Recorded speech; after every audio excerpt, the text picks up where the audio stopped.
भारत भर में और गुजरात भर में जनजाति समाज के लोग डीलिस्टिंग की मांग क्यों कर रहे हैं? डीलिस्टिंग आखिर होता क्या है? डीलिस्टिंग का मतलब क्या है? चलो इसे समझते हैं। मेरा नाम है किरण गामित। स्वागत है आप सभी का हमारे यूट्यूब चैनल पे। डीलिस्टिंग का मतलब होता है सूची से हटाना। अब ये सूची कौन सी है?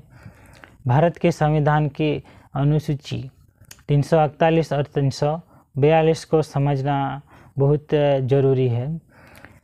भारत के संविधान के अनुच्छेद 341 में अनुसूचित जाति के लोग अगर धर्म परिवर्तन करते हैं तो उसे आरक्षण का लाभ नहीं मिलेगा, क्योंकि उन्होंने अपने रीति रिवाज, परंपराएं और संस्कृति का त्याग किया है, तो उसे आरक्षण नहीं दिया जाएगा।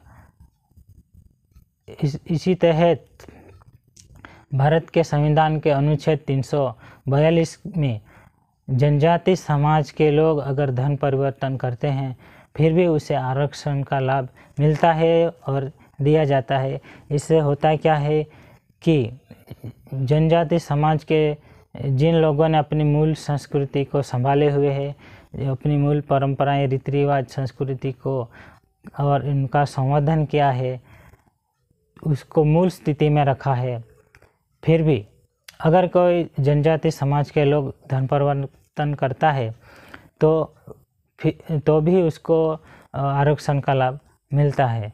अब यहाँ समझने की बात यह है कि धर्म परिवर्तन होने के बाद भी आरक्षण मिलने से जो मूल संस्कृति से जुड़े हुए लोग हैं उसका आरक्षण का लाभ जो मिलना चाहिए वो धर्म परिवर्तन किए हुए लोगों को भी वही लाभ मिल पा रहा है। उससे जनजाति समाज के जो मूल संस्कृति संभाले हुए हैं उन लोगों के लिए ये बहुत ही नुकसान होने वाली बात है।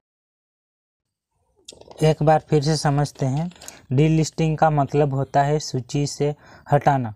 अब ये सूची कौन सी है? संविधान के अनुच्छेद 342 और 341 में अनुसूचित जनजाति को अपना अलग ही रीति रिवाज, परंपरा और संस्कृति के हिसाब से आरक्षण मिला है। अनुच्छेद 341 में ये प्रावधान है कि जो भी चीज़ें अनुसूचित जाति का व्यक्ति अगर धर्म परिवर्तन करता है तो उसे आरक्षण का लाभ नहीं मिलेगा। ये प्रावधान किया गया है।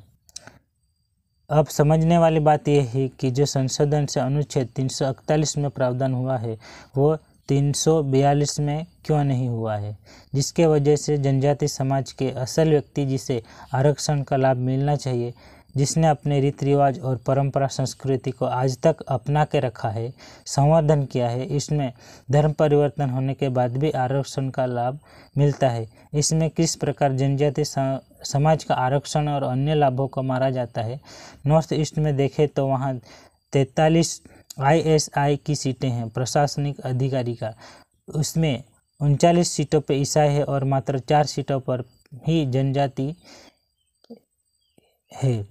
असम में 12 सीटें, उसमें 9 सीटों पर ईसाई और केवल 3 सीटों पर ही जनजाति है। इसी तरह छत्तीसगढ़, झारखंड और अन्य कई राज्यों में ये स्थिति है। तो दोस्तों, आपको यह समझ आया होगा। आशा करता हूँ कि आपको ये वीडियो पसंद आया होगा। तो लाइक करें, कमेंट करें और हमारे चैनल को सब्सक्राइब करें। जय हिंद, जय भारत। मिलते हैं नेक्स्ट वीडियो में।